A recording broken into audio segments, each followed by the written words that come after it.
Il n'y a pas que la neige qui tombe depuis hier sur la France. Non, et voilà une chute que Louis Baudin ne pouvait pas prévoir. Magnifique spectacle hier soir dans le ciel de l'Isère. Une météorite s'est désintégrée au-dessus de Grenoble. Sous les yeux émerveillés de cet étudiant, Kevin était en cours à l'université quand tout d'un coup... Vers 18h15, une boule de feu qui tombait du ciel, qui venait du nord et qui allait vers le sud, on va dire.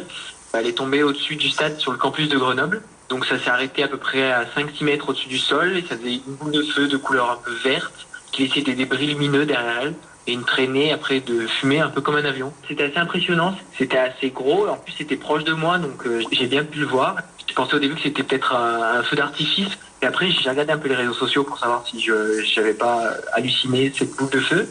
Et j'ai vu que certaines personnes l'avaient vu aussi. J'en ai parlé avec mes parents. Un de leurs collègues a vu aussi une météorite, mais beaucoup plus loin, à quelques dizaines de kilomètres. Donc je pense que c'est pas un événement qui s'est passé à un seul endroit. Peut-être que c'est plusieurs débris qui auraient pu tomber. Une dernière image, regardez cette pluie de météorites. Et oui, ça s'est passé hier dans le sud de la France, dans l'Isère. Des boules de feu ont carrément été aperçues. Alors là, on distingue à peine sur l'image, mais regardez là quand même. Aucune victime, pas de dégâts. Justement une météorite qui était vraiment assez imposante et c'était vraiment une boule verte assez lumineuse avec une traînée orange. On voyait qu'il se désagrégeait au fur et à mesure qu'elle entrait dans l'atmosphère et c'était assez impressionnant. Bien, j'avais déjà vu des météorites par ici, mais jamais de météorites aussi imposantes avec autant de couleurs que celle-là. J'ai rarement vu des météorites vraiment aussi grandes que celle-ci.